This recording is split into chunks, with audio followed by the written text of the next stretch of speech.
কত নারী আছে পরকীয়া প্রেমিকের জন্য নিজের সন্তানকে পর্যন্ত ফেলে চলে যায়, আছে না নাই? আছে না নাই? মনিরামপুরে নাই? আছে, আছে। বিদেশে কত কষ্ট করে আমার প্রবাসীরা, মাথার ঘাম পায়ে ফেলে।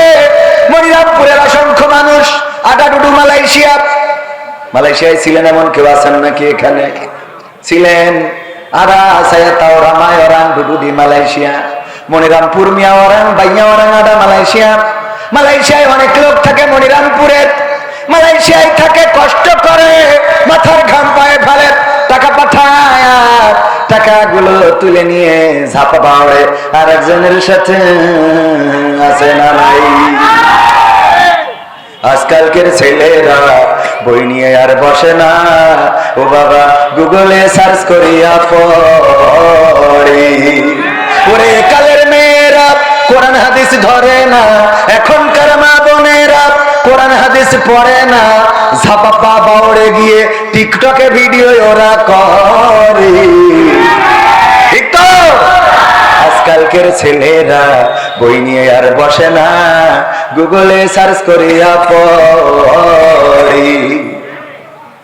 আগের সময় প্রেম করিলে সভাপতি বলতো পাইছো কি, এখন বলে সব করিয়া বাবু তুমি খাইছো কি?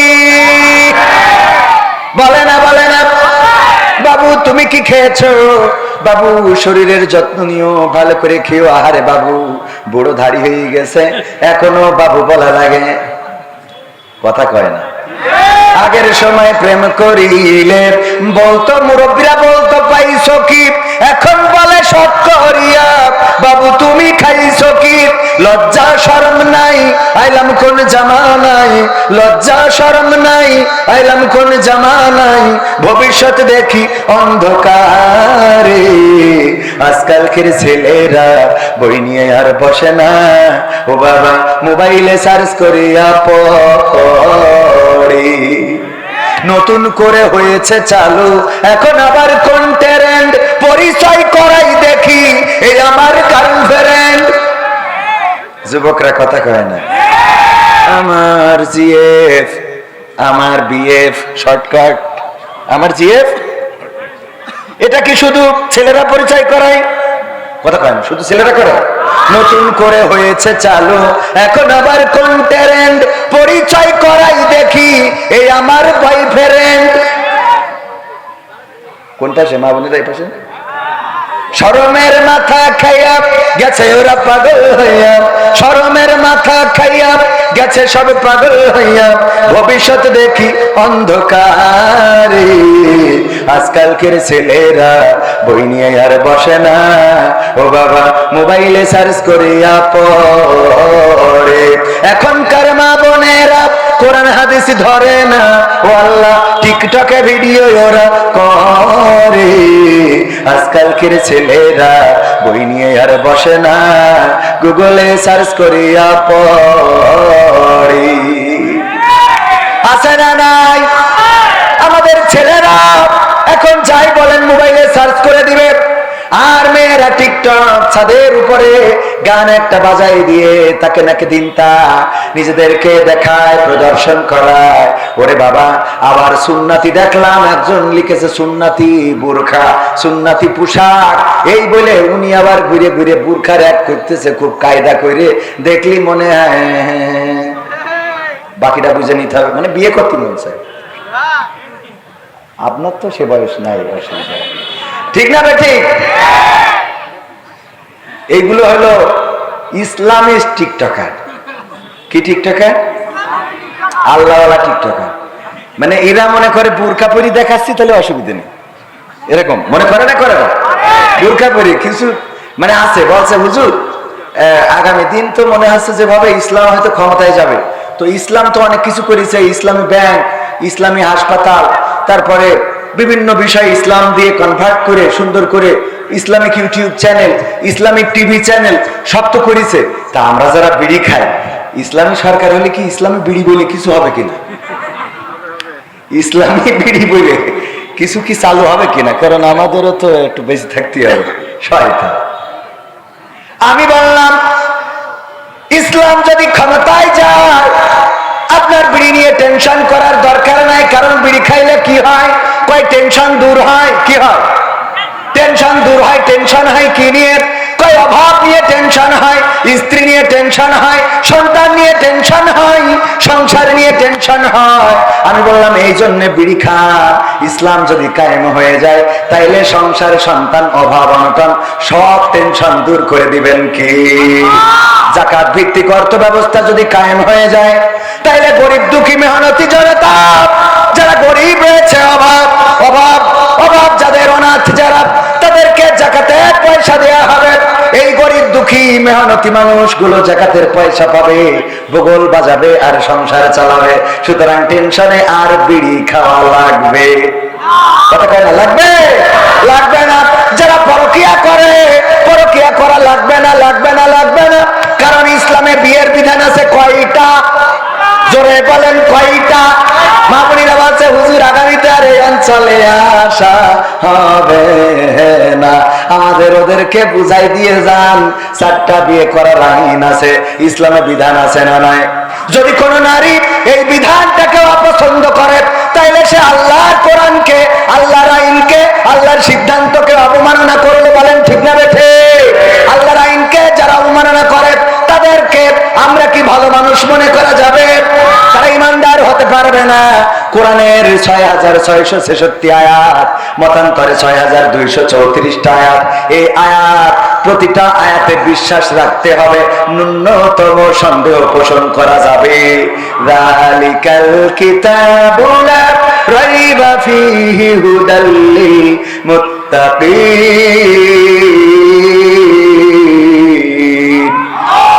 আমার আল্লাহ বলছেন এটা এমন একটা কিতাব, যে কিতাব নিয়ে ন্যূনতম সন্দেহ করার অবকাশ আমি রাখি নাই। সুতরাং 4টা বিয়ে করার বিধান দিছি, এটাতে তোমরা সন্দেহ করবে না, এটাতে তোমরা সংশয় করবে না, এটাতে তোমরা আপত্তি করতে পারবে না। তবে হ্যাঁ, এর আগের কথাটা আছে, সেটা হলো যখন বিয়ে করবেন একাধিক তখন ইনসাফ কায়েম করার দরকার আছে না নাই? কিন্তু ইনসাফ কায়েম না করে খালি ছোট বোন নিয়ে যে ঝাপা পাওয়ারে ঝাপালেন হবে?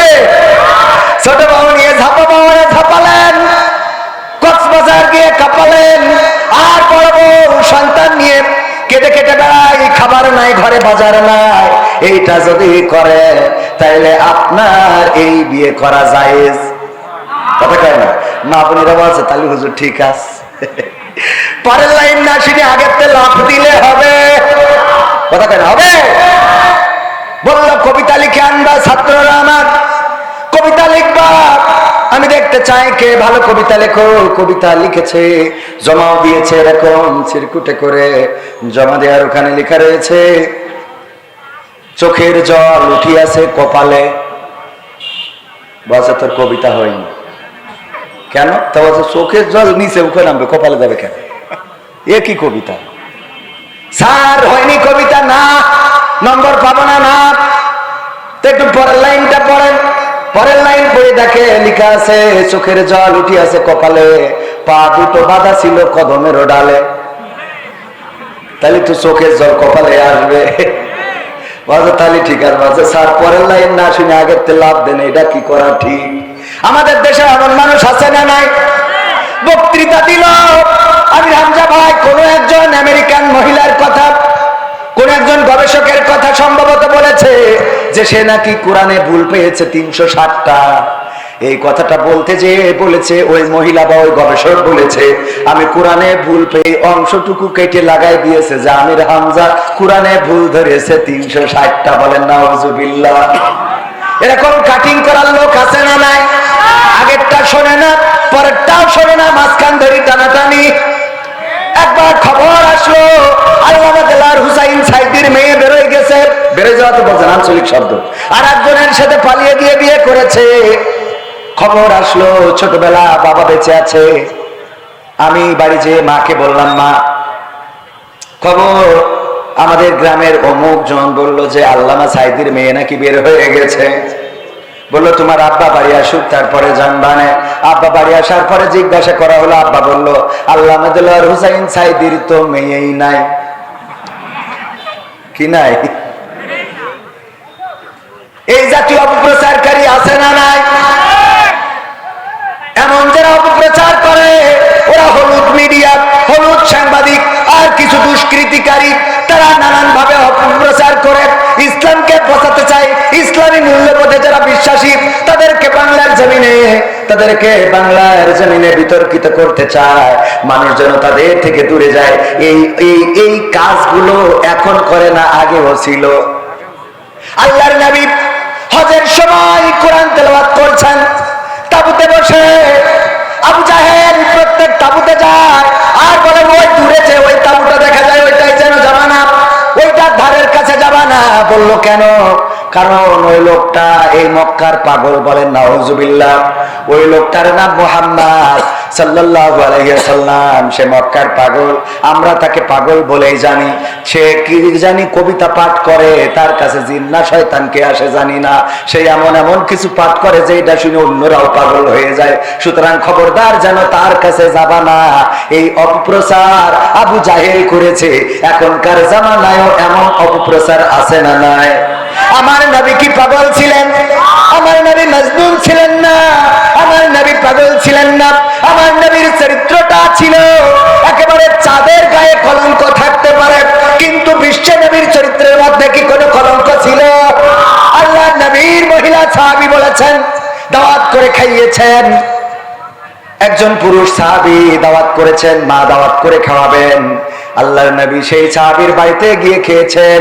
ওই মহিলা সাহাবী বর্ণনা করেন, আমি চাঁদনি রাতে আকাশের চাঁদের দিকে তাকালাম আর নবী মুহাম্মাদের চেহারার দিকে তাকালাম। আমার মনে হলো চাঁদের গায়ে কালিমা আছে, কলঙ্ক আছে, কিন্তু নবী মুহাম্মাদের চেহারার মধ্যে কোনো কলঙ্কের দাগ নাই। এত সুন্দর চেহারা ছিল। আম্মা আয়েশা রাদিয়াল্লাহু তাআলা আনহা বলেছেন, ও বিশ্ববাসী শুনে নাও, আমাদের নবীর চেহারাটা কেমন ছিল। যারা ইউসুফ আলাইহিস সালামকে দেখার পরে ফল কাটতে কাটতে নিজেদের হাতগুলো কেটে ফেলেছে, টের পায় নাই। যখন জুলাইখাকে জিজ্ঞাসা করলো বান্ধবীরা, ওগো জুলাইখা, তুমি ইউসুফের মধ্যে কি এমন খুঁজে পেয়েছো? কেন তার জন্য এত পাগল হয়ে গিয়েছো? তুমি এমন একটা রাষ্ট্রপ্রধানের স্ত্রী, তুমি এত সম্মানিত মানুষের স্ত্রী, তারপরেও কেন একজন কয়েদি, একজন দাস যাকে কিনে আনা হলো, তার প্রেমে পাগল হয়ে গেলে? কেন তার জন্য তুমি এত দেওয়ানা হয়ে গেলে? কিসের জন্য ইউসুফ আলাইহিস সালামকে এত ভালোবাসলে? কোন কারণে? জুলাইখা বলল, ঠিক আছে, তোমাদের হাতে কলমে প্র্যাকটিক্যালে দেখাবো। ডেকে আনার পরে ফল দিল সবার হাতে আর চুরি দিল। তারপরে ইউসুফ আলাইহিস সালামকে কারাগার থেকে বের করে এনে সামনে চেয়ারে বসিয়ে দিল আর বলল, ফলগুলো কাটো। ফলগুলো কাটতে কাটতে কাটতে কাটতে কাটতে নিজেদের হাতগুলো কেটে টপ টপ টপ টপ করে রক্ত ঝরিয়ে ফেলেছে, টের পায় নাই। বলল, ওগো আমার বান্ধবীরা, ওগো সখীরা, তোমরা জানো নাকি আপেল শেষ হয়ে গেছে, এখন আঙ্গুল কাটা ধরেছো। তাকিয়ে দেখে, আহারে সত্যিই তো তাই, কখন আঙ্গুল কেটে ফেলেছে চেহারার দিকে তাকিয়ে টের পায় নাই। আম্মা আয়েশা রাদিয়াল্লাহু তাআলা আনহা বলেন, ওগো বিশ্ববাসী শুনে নাও, আমার নবীর চেহারাটা এত সুন্দর ছিল। যারা সেই জামানায় আপেল কাটতে কাটতে নিজেদের আঙ্গুল কেটেছে, ওই মেয়েগুলো যদি আমার নবীকে দেখতো, তাইলে আপেল কাটতে কাটতে আঙ্গুল নয়, কলিজাটা কেটে ফেলতো, তারপরেও তারা টের পাইতো না। রাসূল নামে কে এলো মদিনায়, রাসূল নামে। ওরে আকাশের চন্দ্র কেড়ে, ওরে আকাশের চন্দ্র কেড়ে এলেন দুনিয়ায়, রাসূল নামে কে এলো মদিনায়, রাসূল নামে। আমি দেখি নাই, শুনি নাই কথা, মানুষে না সে মানুষের ব্যথা রে। আমি দেখি নাই, শুনি নাই কথা,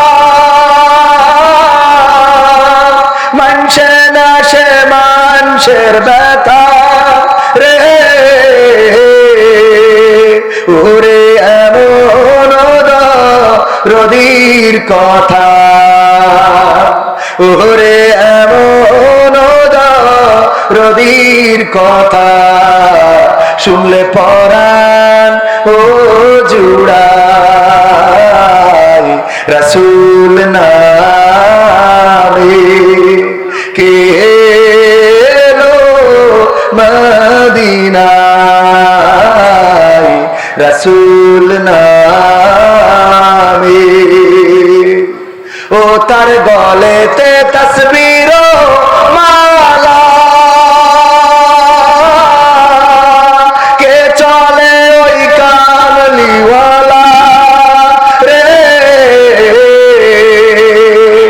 ও তার গলেতে তসবির মালা কে চলে ওই কামলিওয়ালা রে ওরে আমার বুকে দরগা তলা ওরে আমার বুকে দরগা তলা তার ডেকে নিয়ে আয় রাসূল নামে কে এলো মদিনায় রাসূল নামে মারহাবা বলা যাবে না? আসসালামু আলাইকুম। ওয়ালাইকুম আসসালাম। আশা করি ভালো আছেন। বর্তমান সামাজিক সমস্যার ভিতরে একটি বড় সমস্যা, সেটি হলো পরকীয়া। বিশেষ করে মহিলারা ছোট ছোট বাচ্চা রেখে অন্যের সাথে চলে যাচ্ছে। এর ফলে মা থাকতে শিশুরা মা হারা হচ্ছে। শরীয়তে এই বিবাহের বিধান কি? আপনার কোথায় পরকীয়া বন্ধ হবে কিনা জানি না, তবে সমাজের সকল শ্রেণীর মানুষ সহ ওই নারী পুরুষ যাতে বুঝতে পারে তাদের কর্মের ফল কি, সবিনয় নিবেদন এই বিষয়ে সুস্পষ্ট আলোচনার জন্য, যাতে কোনো শিশু মা থাকতেও মা হারা না হয়। তো আমি চিঠি পড়ার আগে তো ওই নিয়ে আলোচনা করছি। হ্যাঁ, তাইলে সাবজেক্ট ঠিকই আছে। শরীয়তের বিধান কি সেটা আমার পরের বক্তা বলবেন। আবার এই নিয়ে যেন ওই সাতক্ষীরার মতো শুরু না হয়, কারণ আমি জানি কম বলিও কথা কয় না, জানি কম বলিও কম, যতটুকু মানি ততটুকু বলার চেষ্টা করি, কারণ বলার সাথে মানার সাথে যদি মিল না থাকে এটা করবেন কে? কথা কয় না, এটা করবেন কে? আল্লাহ বলেছেন ইয়া আইয়ুহাল্লাযীনা আমানু লিমা তাকুলুনা মা লা তাফআলুন। ও ঈমানদারেরা, এমন কোন কথা বলো না যা তোমরা কাজে পরিণত করো। কাজে পরিণত যা করি না সেই কথা বলা যাবে।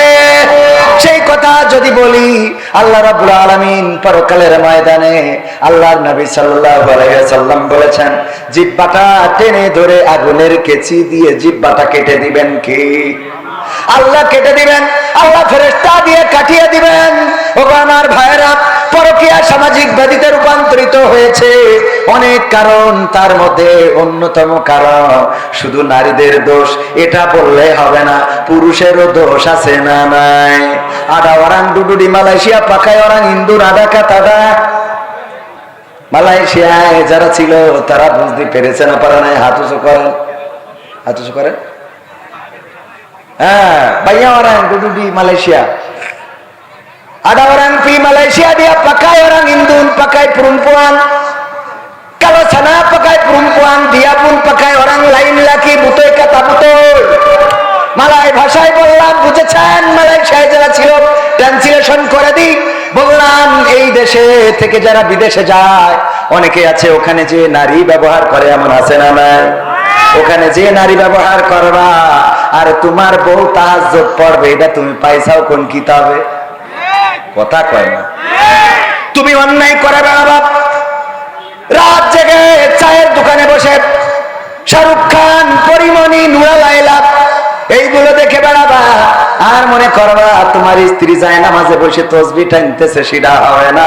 ও সিরিয়াল দেখে দেখে তুমি যেমন পরিমণির দেখি বলো মালটা বেশ, ও তেমন কবির বিন সামাদের দেখি কয় যে হুজুরটা যদি আমার হইতো। কি তুমি আর একটা সাথী পারলি, ও সাথী আরে না। এই মানসিকতা আল্লাহ দিয়েই মানুষকে বানিয়েছেন। আদম আলাইহিস সালামকে সৃষ্টি করলেন।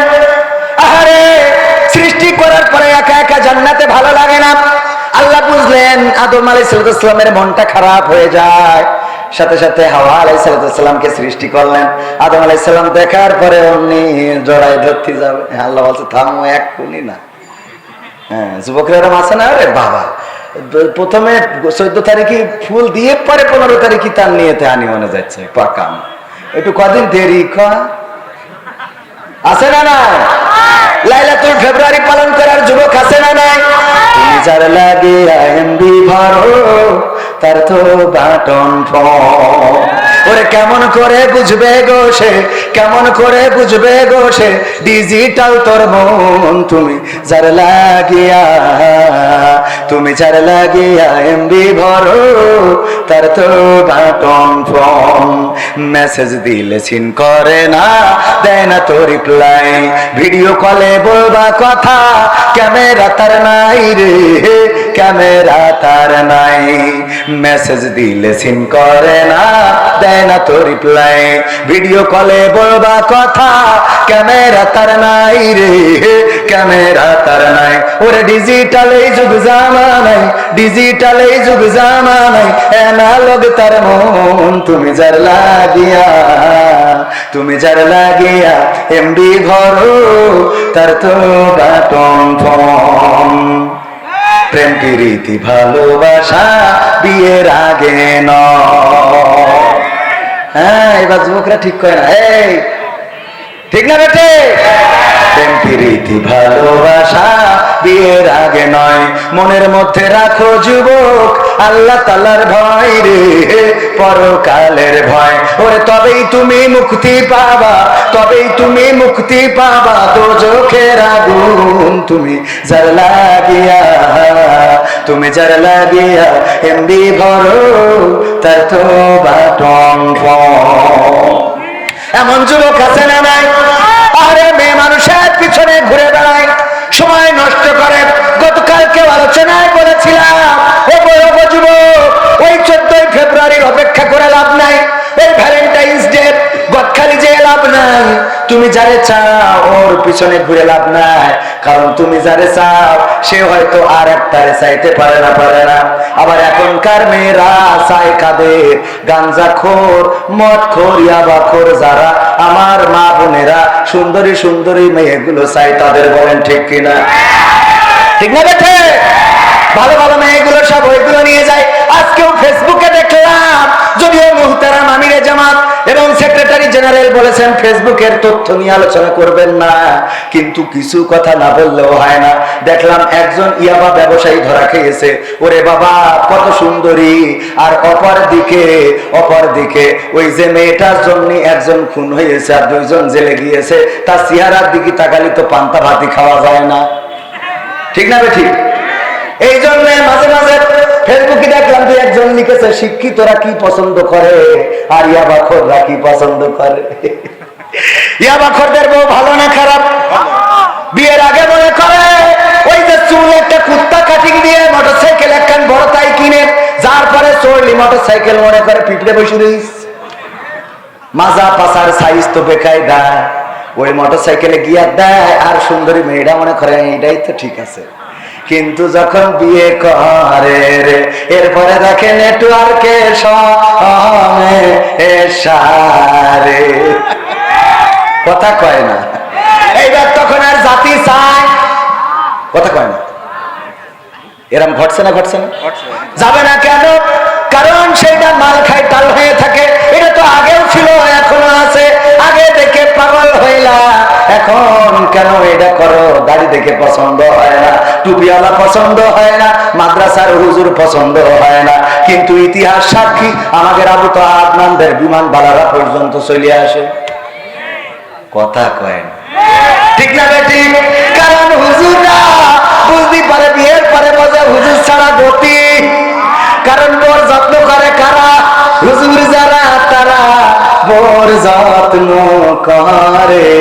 আর যারা ওই নেটওয়ার্ক ছাড়া ওরা তো বোর কেমনে যত্ন করতে, এই হাদিসটাই তো পড়ে নাই, কথা কয় না। ওরে ভাই দোয়াটাও তো পারে না, দোয়ার সময় ওর বইয়েন বোমালো দোয়া বলতে হবে।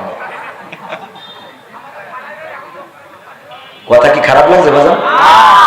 এই জন্য ওই যে পরকীয়া বেড়ে যাচ্ছে, এই পরকীয়া বাড়ার পিছনে আমাদের সামাজিক যে অবক্ষয়, আমার কথাই তেমন পরিবর্তন হবে না, হবে না।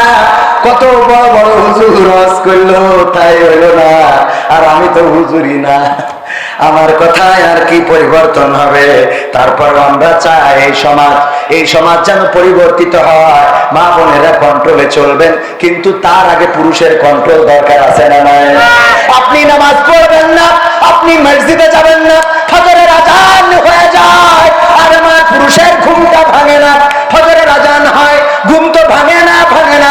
8টা 10টা বেজে যায়, তাও পুরুষ ঘুম থেকে ওঠে না, আর মনে করে বউ তাহাজ্জুদ পড়বে। এটা হবে না।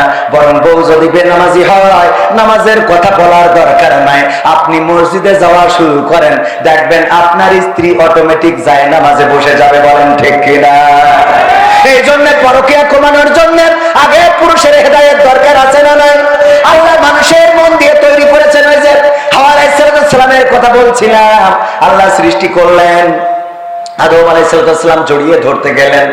আল্লাহ বলল, এখনই না, বাউন্ডারি আছে, বাউন্ডারি ক্রস করা যাবে না।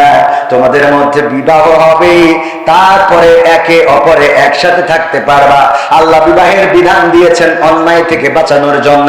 যেহেতু বিবাহের বিধান আছে, বয়স আমাদের দেশে যে বয়সের আইন করে রাখা হয়েছে, এই আইন ইসলামের আইন নয়, এই আইন শরিয়ার আইন নয়। এই আইন আসলে ইসলামী রাষ্ট্র যদি হয়ে যায়, এই আইন চলবে না। এই আইন তো হলো শয়তানি আইন। 18 বছরের আগে বিয়ে করতে দেবে না, কিন্তু 13 বছরে ঝাপাই ঘরে কেউ কিছু বলে না। ঠিক না? ঠিক। এটা কি ভালো আইন হইল? তোমার ঝাপাই ঘুরে বেড়ায়, ঝাঁপিয়ে বেড়ায়, কাঁপিয়ে বেড়ায়, মোটরসাইকেলে গিয়ার দেয়, এত জোরে চালায়, পিছনে যে কারেন্টের খুঁটিতে মেরে একটা পাতালে আর একটা হাসপাতালে। ঠিক না? ঠিক। এইগুলো করে বেড়ায়, এইটা নিয়ে কোনো আপত্তি নাই। কিন্তু বিয়ে করলে কিছু সমাজকর্মী যারা কয় সমাজের মূল্যবোধ নষ্ট হবে, এই জাতীয় কিছু মহিলা, কিছু পুরুষ আছে যাদের গায়ে আগুন ধরে যায়, পুলিশ নিয়ে যেয়ে বিয়ে বন্ধ করে, এমন আছে না নাই? আছে না নাই? এইগুলো বন্ধ করার দরকার। এইগুলো যদি বন্ধ করতে হয়, কোরআনের আইনের দরকার। কিসের আইনের দরকার? কোরআনের আইনের দরকার। ধর্ষণ করলে কোন সমাজকর্মী, কোন মানবতাবাদী কোনদিন চিৎকার করে তাদের কথা বলতে শুনি নাই। কিন্তু 18 বছরের আগে যদি বিয়ে করে, তাইলে ওরা গলা ফাটায়। এইগুলো হলো শয়তানের প্রেতাত্মা। শয়তানেদের দায়িত্ব দিয়ে অন্য জায়গায় বসে আছে, এরা বাংলাদেশে কর্ম পরিচালনা করে। বলেন ঠিক কিনা? ঠিক না? বেঠে পুরুষ ভালো হওয়া লাগবে।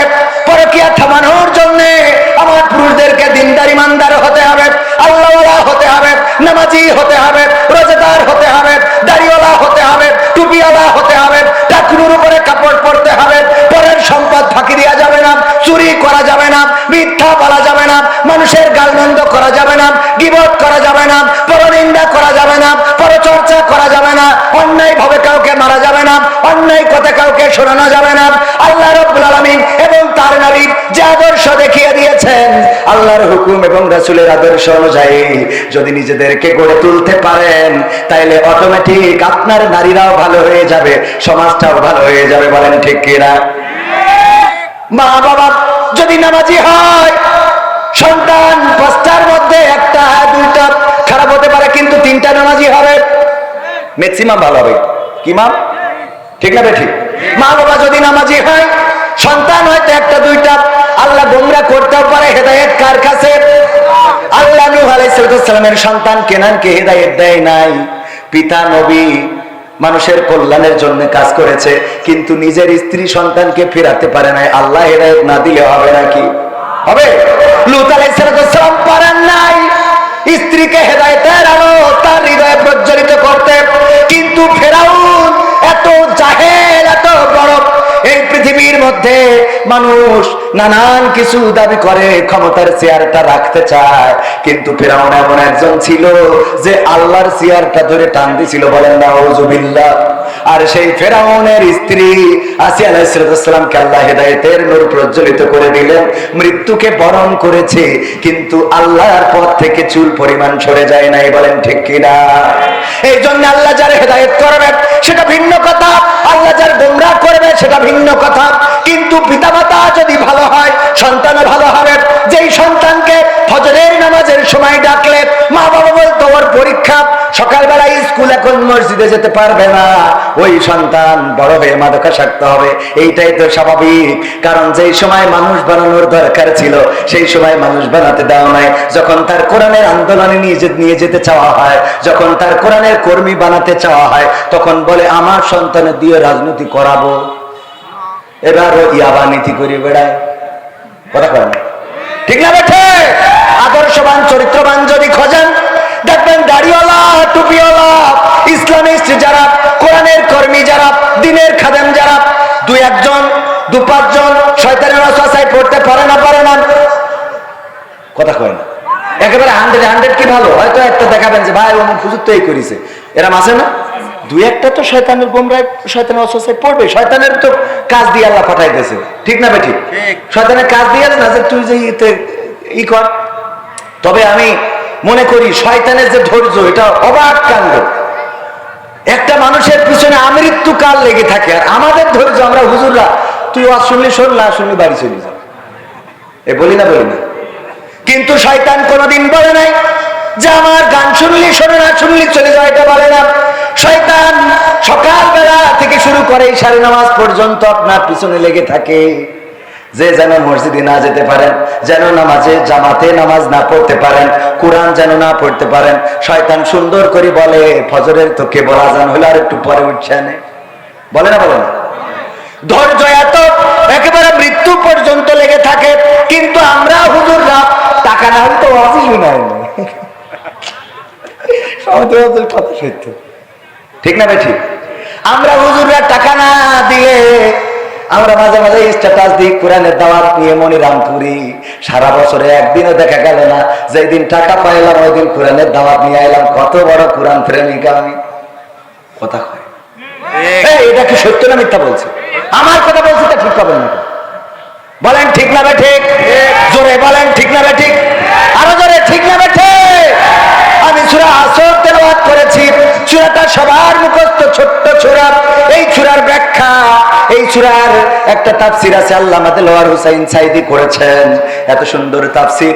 এই সূরাটার তাফসীর শুনলেই হেদায়েত নসিব হয়ে যায়। সূরাটা নাজিলের প্রেক্ষাপটটা ছিল আবু বকর রাদিয়াল্লাহু তাআলা আনহু যখন আল্লাহর নবীর সাথে দিন রাত দিনের কাজের সময় দেন, ঘুরে বেড়ান যে ইসলামকে ক্ষমতায় আনতে হবে, ইসলামকে রাষ্ট্র ক্ষমতায় বসাতে হবে, এই সমাজ থেকে চুরি, ডাকাতি, ছিনতাই, দুর্নীতি সব দূর করে ফেলতে হবে। এর জন্য নবীর পিছনে যখন মেহনত করতেন, তখন কাফেরেরা বলল, আবু বকর তুমি তো ক্ষতিগ্রস্তের মধ্যে পড়ে গেছো।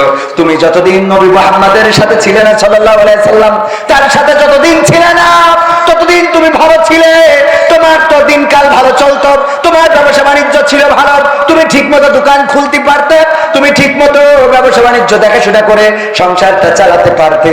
কিন্তু নবী মুহাম্মাদের সাথে ঘোরা ধরে তোমার তো এখন সংসারটাও ঠিক মতো চলে না, এখন তোমার টাকা পয়সা তেমন নাই, এখন তুমি মধ্যবিত্ত থেকে গরিব হয়ে যাচ্ছ।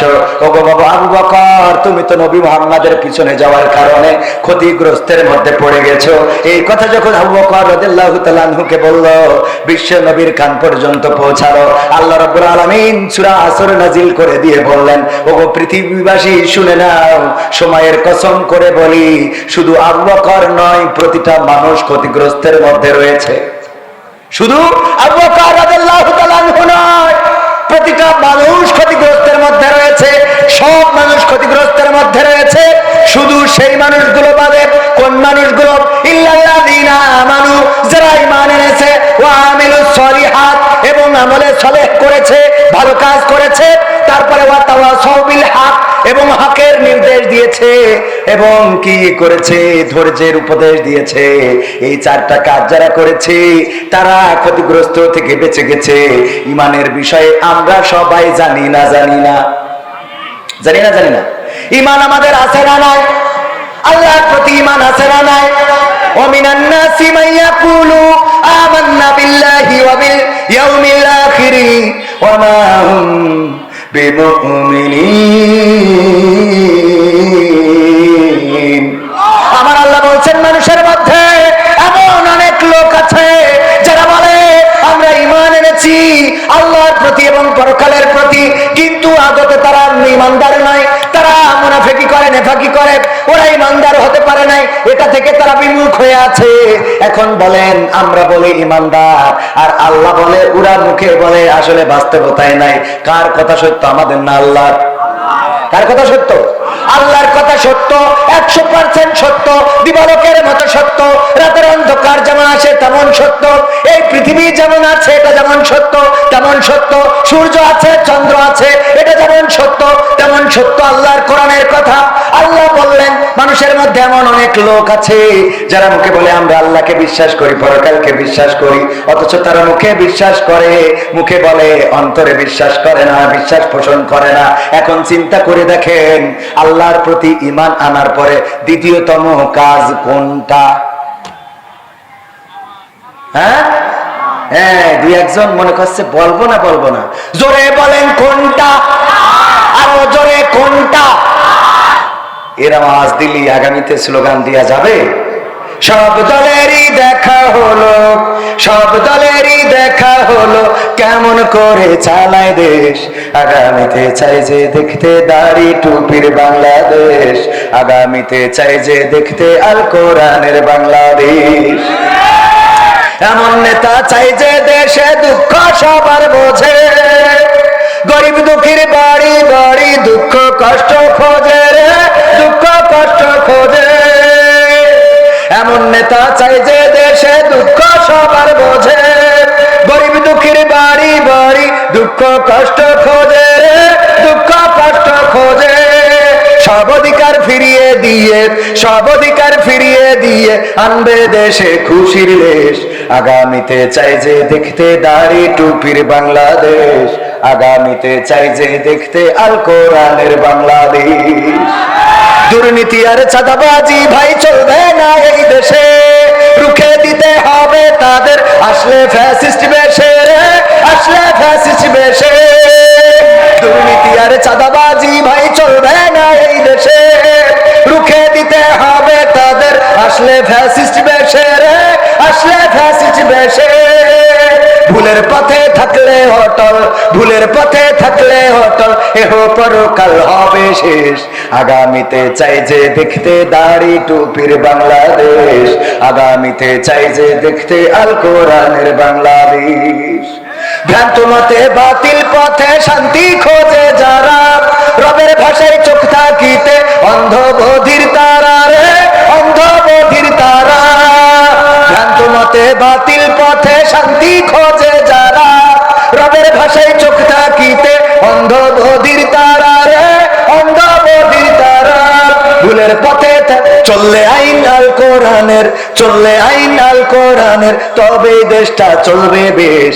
আগামীতে চাই যে দেখতে দাড়ি টুপির বাংলাদেশ, আগামীতে চাই যে দেখতে আল কোরআনের বাংলাদেশ।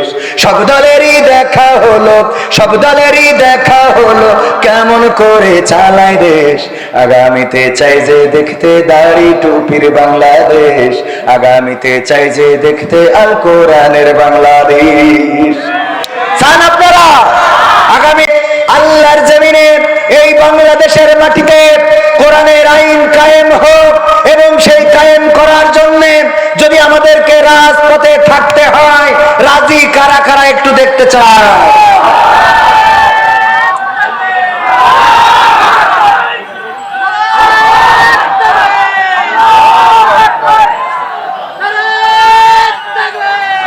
সম্মানিত ভাইয়েরা, যদি ঐক্যবদ্ধ থাকেন, চরমনাই, জামাত, হেফাজত, যত ওলামায়ে কেরাম আছে, পাশাপাশি যারা প্রকৃত অর্থে আল্লাহকে ভালোবাসেন, রাসূলকে ভালোবাসেন,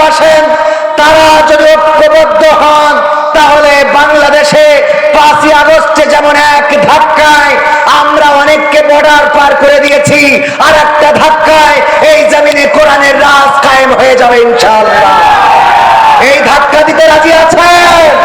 যদি রাজি থাকেন ঐক্যবদ্ধ থাকতে হবে, বাতিলের রক্ত চক্ষুকে উপেক্ষা করতে হবে। আর বাতিলকে স্পষ্ট করে বলে দিতে চাই, আমরা কোন দলের হয়ে কাজ করি না।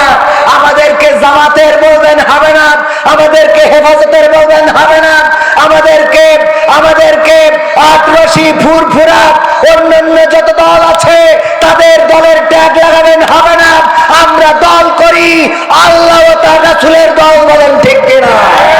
কারণ এই জমিনে যদি কোন ইসলামী দল আল্লাহর আইনের বিপক্ষে যায়, আমরা সেই ইসলামী দলকে বঙ্গোপসাগরে ফেলে দেব, ঠিক না ঠিক? আর যদি কোনো অনইসলামিকও ইসলামের পক্ষে আসে, বুকটা উদার রেখেছি, জড়িয়ে বুকে তুলে নেব। এটাই তো অনেকেই আমাদের ভুল বোঝে, মনে করে মনে হয় কোনো দলের হয়ে আসছি, কোন দলের হয়ে কথা বলবো। আমরা তো আল্লাহর দলের।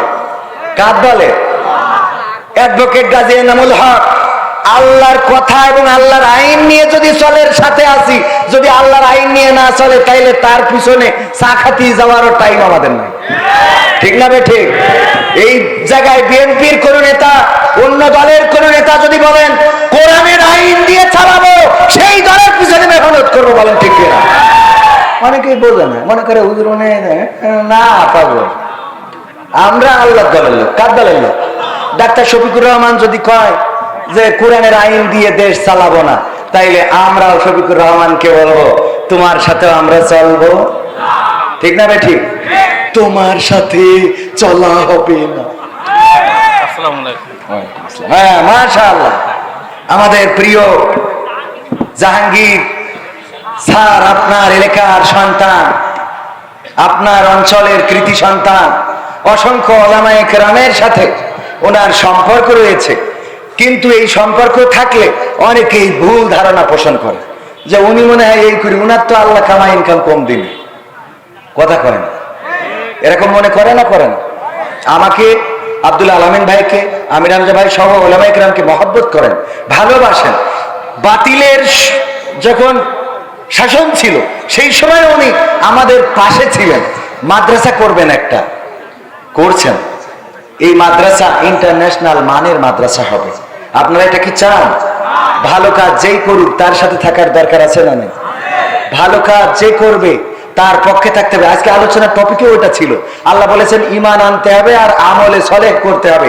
ঈমানের পরেই কোন কাজ? আমলে সলেহ কাজ। ঈমানের পরে যে কাজটা সেটা তো আছেই, মানে এই আয়াতে কারিমা অনুযায়ী ঈমানের পরে আল্লাহ কি বলেছেন? আমলে সলেহ। কি বলেছেন? কথা কয় না। আমলে সলেহ, ভালো কাজ, সৎ কাজ, নেক কাজ, এই করার তাগিদ করেছেন কে? আল্লাহ রাব্বুল আলামিন। আর আমি যে আলোচনায় ছিলাম যে ঈমান আনার পরে পরবর্তী দায়িত্ব আমাদের উপরে কি চলে আসে, বলেছিলেন তো কয়েকজন, কি আসে? নামাজ। যদি কেউ কালেমা পড়ে এমন সময়, যেই সময় সূর্য অস্তমিত হয়ে যাচ্ছে, নামাজের হারাম ওয়াক্ত শুরু হয়ে যাবে, কিন্তু আল্লাহু আকবার বলার মতো সময় রয়েছে, তাইলে তার উপরে ওই আসর নামাজটা ওয়াজিব হয়ে যাবে। যদি কোনো নারী পবিত্র হওয়ার আগে এমন সময় পবিত্র হলেন যেই সময় সূর্য অস্তমিত হতে যাচ্ছে, আল্লাহু আকবার বলার মতো একটু সুযোগ আছে, ওই সময়ও যদি পবিত্র হয়ে যায় তবুও তার ওই ওয়াক্তের নামাজটা পড়ে নিতে হবে। ও আমার ভাইরা, এই জন্য ঈমানের পরে নামাজ।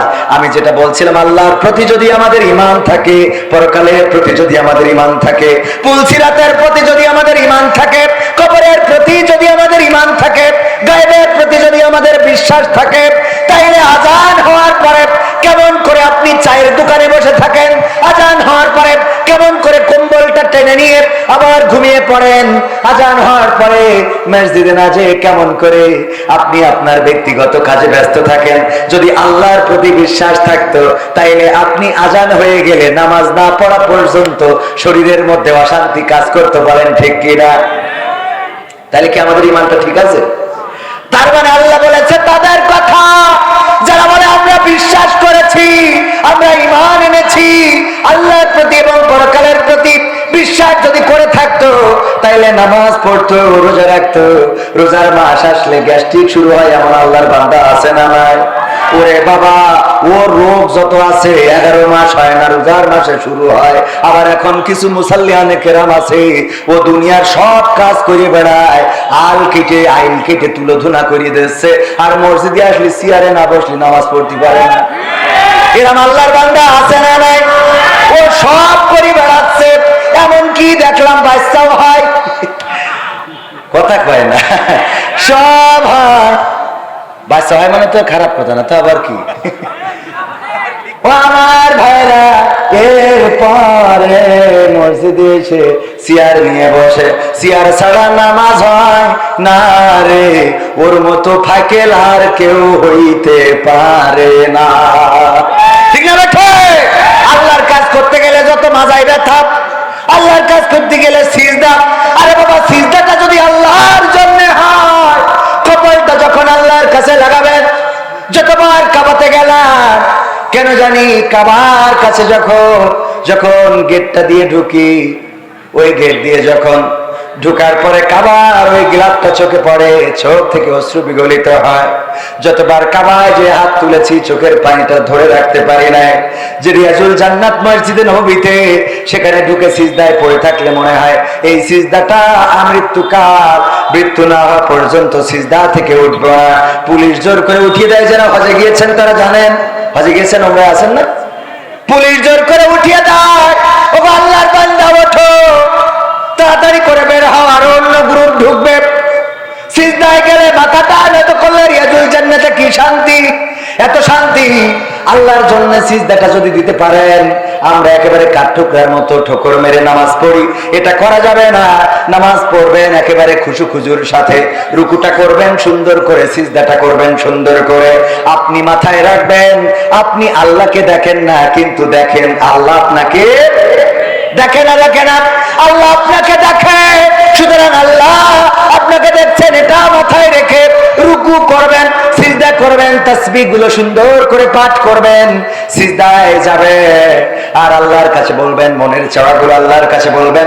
দুটি হাত তুলে যারা মোনাজাত করে, আমি বলি দুই হাত তুলে মোনাজাতের চেয়ে যদি সিজদায় চেয়ে মোনাজাত করেন, এটা আল্লাহর কাছে আরো অধিক কবুল করার জন্য, আল্লাহর কাছে এটা গ্রহণযোগ্য হয়ে যায়। বলেন সুবহানাল্লাহ। তাহাজ্জুদের নামাজে সিজদায় পড়ে সুবহানা রাব্বিয়াল আলা এটা বলেন, এরপরে আপনার চাওয়াগুলো বলেন। ওগো রব, তুমি পবিত্র, তুমি আমার কষ্ট দূর করে দাও, তুমি আমার অভাবটা দূর করে দাও, তুমি আমার চাকরির ব্যবস্থা করে দাও, তুমি আমার লেখাপড়ায় কামিয়াবি দান করে দাও, তুমি আমার ঘরে নেক পাত্রী দিয়ে দাও। আর যেই বোনেদের ভালো বিয়া হচ্ছে না, বয়স চলে যাচ্ছে, আল্লাহর কাছে বলেন, আল্লাহ তুমি আমাকে সুন্দর একটা পাত্র দিয়ে দাও। তাহাজ্জুদের নামাজে আল্লাহর কাছে মাথা নত করে, চোখের অশ্রু ফেলে গভীর রাত যদি কাঁদতে পারেন, আল্লাহর নবী বলেছেন, আল্লাহ রাব্বুল আলামিন আরশ আজিম থেকে ফেরেশতাদেরকে ডেকে বলেন, ওগো ফেরেশতারা, আমার এই বান্দাগুলো সবাই যখন ঘুমানো, তখন এই বান্দাগুলো কেন এই রাতের অন্ধকারে এইভাবে সিজদায় পড়ে কান্নাকাটি করে, চোখের পানি কেন ফেলে? ফেরেশতারা বলে, ওগো আল্লাহ, তুমি তো আমাদের থেকে ভালো জানো, তুমি তো বান্দার মনের খবর রাখো। আল্লাহ বলে, তোদের কাছ থেকে শুনতে চায়। ফেরেশতারা বলে, আল্লাহ, ওই মানুষগুলো গুনাহ করেছে, ওই মানুষগুলো জিনা করেছে, ওই মানুষগুলো অন্যায় করেছে, ওই মানুষগুলো বাতিলের গোলামি করেছে, ওই মানুষগুলো অভাবে রয়েছে, ঋণগ্রস্ত রয়েছে, ওই মানুষগুলো রোগগ্রস্ত রয়েছে, কষ্টে রয়েছে, সংসারে অশান্তিতে রয়েছে। এই জন্য এই গভীর রাতে সবাই যখন ঘুমানো, তখন জেগে উঠে তোমাকে ডাকছে, যেন তুমি ডাকের সাড়া দাও।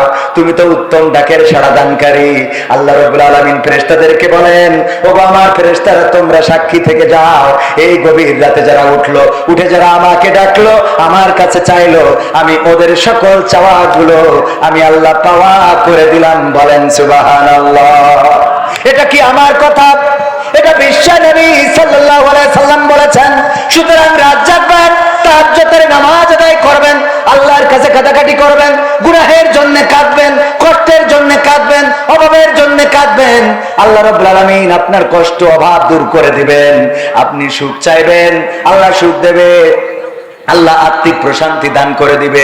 আল্লাহ রাব্বুল আলামিনের কাছে মাথা নত করে দিবেন। তার মানে ঈমানের পরের কাজ হলো নামাজ আদায় করা।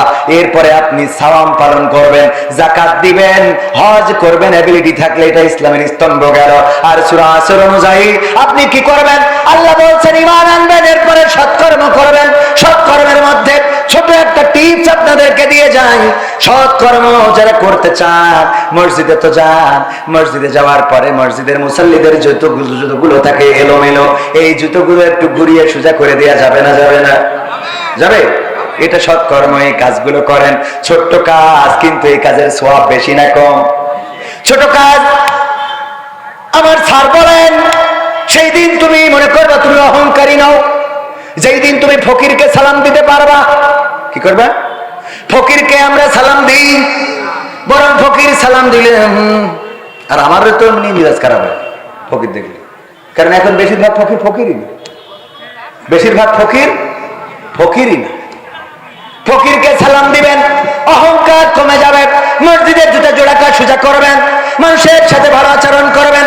বাজারে যাওয়ার পরে আমরা ভালো তরকারিগুলো কিনি, কিন্তু দেখবেন অনেক সময় অসহায় গরিব মানুষ, বাড়িতে একটা পেঁপে গাছ ছিল, বুড়ো মানুষ, বুড়ি বলেছে আমার তো ওষুধটা নাই, দেখো ওই পেঁপে দুইটা পেরে নিয়ে যে বিক্রি করতে পারো কিনা, যদি বিক্রি করতে পারো তাইলে আমার ওষুধটা কিনে আইনো। এই বুড়ির কথা চিন্তা করে বুড়ো মানুষটা গাছে থাকা কয়েকটা 3-4টা পেঁপে নিয়ে যে বসে আছে। আরে বুড়ো মানুষটা মলিন মুখে দাঁড়িয়ে থাকে, বসে থাকে, ওই পেঁপেটাকেও কিনতে চায় না। যেই দোকানে তরকারি বেশি সেই দোকানে কাস্টমার বেশি। আর এই অসহায় মানবিক এই কাজগুলো, অসহায় মানুষটার এই মানবিক কাজগুলো করতে চায় না। আমলে চলে হলো আপনি বাজারে যাবেন, দেখবেন সবচেয়ে কে খারাপ অবস্থায় আছে, কার দোকানে কাস্টমার কম, কার কাছে মালামাল কম, কে ছোট দোকান, তার দোকানে যান, কেনাকাটা করেন, যেন এই মানুষটা স্বাবলম্বী হতে পারে। আপনি ওই পেঁপেটা যদি কিনে আনেন, হয়তো ওই পেঁপেটার মধ্যে বাড়ি বুড়িটার ওষুধ কেনার পয়সা রয়েছে, এই কাজটার জন্য পেঁপেটাও কিনা হইল, আর সোয়াব দিয়ে দিবেন কে? আমলে চলে, বুঝেছেন তো? ছোট কাজ, কিন্তু এই কাজগুলো অনেক বড়, অনেক বড় সোয়াব আল্লাহ রাব্বুল আলামিন আপনাকে দিয়ে দিবেন। সম্মানিত ভাইয়েরা, কথা বেশি বাড়াবো না। বাবা তোমার দরবারে সব পাগলের খেলা। তারপরে আরো গান শুনতে চেয়েছি। ওই সময় বিপদে যখন ছিলাম তখন একটা গান লিখেছিলাম, কিন্তু সেই গানটা ওই সময় গাতি দিত না, একবার গাইছিলাম, গাওয়ার পরে জুতো থুয়ে পালাতি হয়েছিল। বলেন সুবহানাল্লাহ। হ্যাঁ, গণতন্ত্র চিনি না আমি, জানি না গণতন্ত্র, গণতন্ত্র দেখিনি আমি, শুনেছি গণতন্ত্র। এরা এটা ছিল না? কথা কয় না? গণতন্ত্র চিনি না আমি, জানি না গণতন্ত্র, গণতন্ত্র দেখিনি আমি, শুনেছি গণতন্ত্র, গণতন্ত্র চিনি না আমি, জানি না গণতন্ত্র, গণতন্ত্র দেখিনি আমি। হ্যাঁ, ও তো মাথায় আছে, টেনশন করার দরকার নেই। শুনেছি গণতন্ত্র, শুনেছিলাম আমি বাংলাদেশে গণতান্ত্রিক রাজা, যখন যারে মনে চেয়েছিল ধরে দিয়েছিল সাজা। ঠিক না বেঠে? শুনেছিলাম আমি বাংলাদেশে গণতান্ত্রিক রাজা, যখন যারে মনে চেয়েছিল ধরে দিয়েছিল সাজা। কাউকে দিয়েছিল ফাঁসির দণ্ড, রেখেছিল আয়না ঘরে, কাউকে আবার লাশ বানিয়ে ভাসিয়েছিল সাগরে। কাউকে দিয়েছে ফাঁসির দণ্ড, রেখেছে আয়না ঘরে, কাউকে আবার লাশ বানিয়ে ভাসিয়েছে সাগরে। করেছে সব কিসের জোরে, ছিল কি দাদার মন্ত্র? কেমন গণতন্ত্র ছিল, কেমন গণতন্ত্র, গণতন্ত্রের আড়ালে ছিল মোদির ষড়যন্ত্র। কেমন গণতন্ত্র ছিল, কেমন গণতন্ত্র, গণতন্ত্রের আড়ালে ছিল দাদার ষড়যন্ত্র। শুনেছি আগে নির্বাচনে লাগতো টাকার নোট, দেখেছি আমরা ভোট করিতে লাগেনি কোনো ভোট। লেগেছে বলে? ভোট তো লাগেনি। এমন অবস্থা ছিল, এক মুরব্বী ফজরের নামাজ পড়ে ভোটের মাঠে গিয়েছে, যাওয়ার পরে বললো বাবা আমার নাম্বারটা কত দেখো, দেখে আমার ভোট দেওয়ার স্লিপটা দাও। নাম্বার দেখে বলতেছে চাচা এত কষ্ট করে কেন আসলেন? কয় কেন আসবো না, ভোট দেওয়ার জন্য তো আইছি। কয় আপনি মুরব্বী মানুষ, এত কষ্ট করে আসলেন, আমরা তো আপনার কাজটা সেরে দিছি। কয় তা কি করে হবে, এই সকালবেলা তো আমরা রওনা দিছি। কইলে আপনি রওনা দিছেন করার সময়? কয় ফজর পড়ে। ওরা কয় আমরা তাহাজ্জুদ পড়ে তো কাম সারিছি। কি করেছি? আমরা তো তাহাজ্জুদ পড়ে কাম সেরে ফেলেছি। ওগো চাচা, আপনার কষ্ট করে আসা লাগবে না, আপনার কষ্ট আমাদের সহ্য হয় না, এই জন্য আগে এবার আমরা তাহাজ্জুদ পড়ে ওই রাত্রি উঠে কাম সারিছি, আপনি যাইতে পারেন। চলে যাচ্ছে, আবার ডাক দিয়ে বলে চাচা গো, আর একটা কথা শোনেন, চাষির জন্য আবার কষ্ট করে পাঠায়েন না। কয় কেন?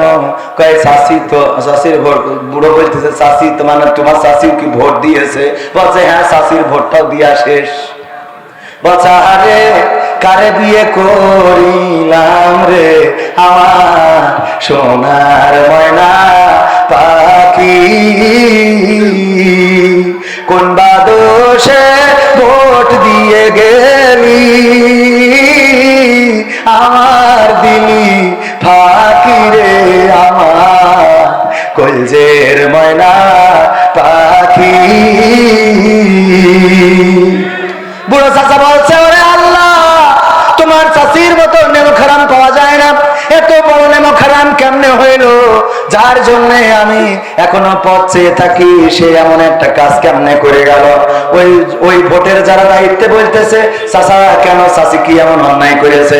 বলছে তোমার চাষি মারা গেছে আজ 11 বছর হয়ে গেল, 11 বছর পরে এসে ভোটটা দিয়ে গেল, কিন্তু আমার সাথে দেখা করে গেল না, এর মতো নেমো খারামের সাথে কেমনে আমি জান্নাতে যাব রে? কথা কি বোঝা গেছে? শুনেছি আগে নির্বাচনে লাগতো টাকার নোট, দেখেছি আমরা ভোট করিতে লাগেনি কোনো ভোট, ভোটের আগে পাশ হয়েছে মন্ত্রী মিনিস্টার, লাগেনি মিছিল, লাগেনি মিটিং, লাগেনি তো পোস্টার। নির্বাচন কমিশন ছিল ইন্ডিয়ান কোন যন্ত্র, কেমন গণতন্ত্র ছিল, কেমন গণতন্ত্র, গণতন্ত্রের আড়ালে ছিল মোদির ষড়যন্ত্র, কেমন গণতন্ত্র ছিল, কেমন গণতন্ত্র, গণতন্ত্রের আড়ালে ছিল দাদার ষড়যন্ত্র।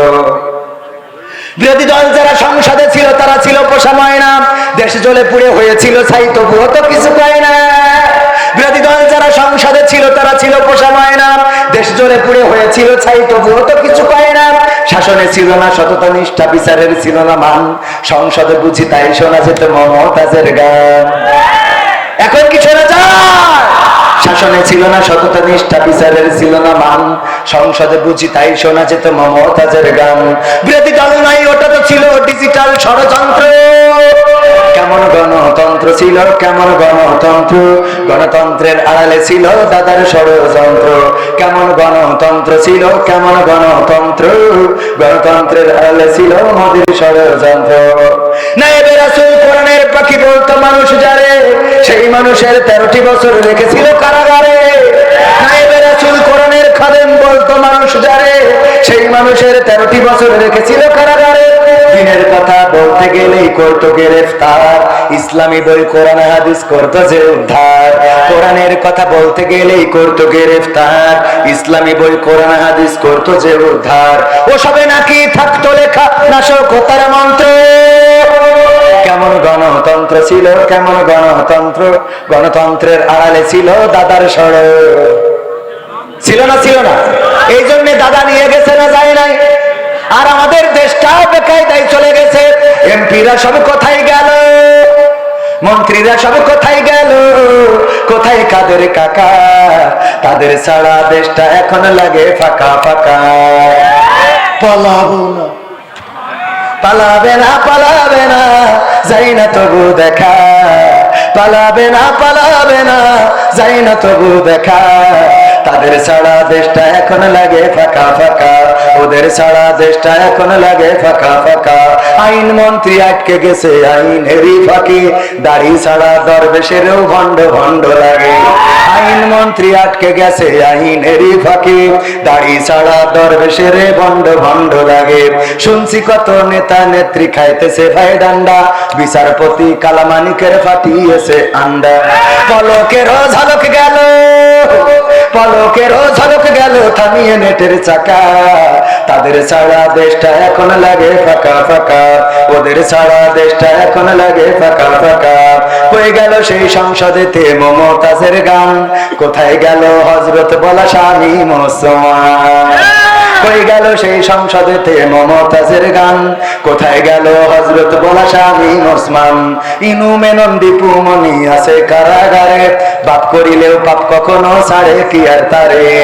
কোথায় গেল স্পিকারের, কোথায় গেল স্পিকারের দৃষ্টি আঁকা বাঁকা, তাদের ছাড়া দেশটা এখন লাগে ফাঁকা ফাঁকা, ওদের ছাড়া দেশটা এখন লাগে ফাঁকা ফাঁকা। কোথায় গেল ব্যারিস্টার, কোথায় গেল আরাফাত আর ব্যারিস্টার সুমন, কথা বলার সময় তারা করেনি হজম। মুরগি কবির খাইছে ধরা, জাফর কোথায় আছে, গোপনে কি সেও গেছে মোদি দাদুর কাছে।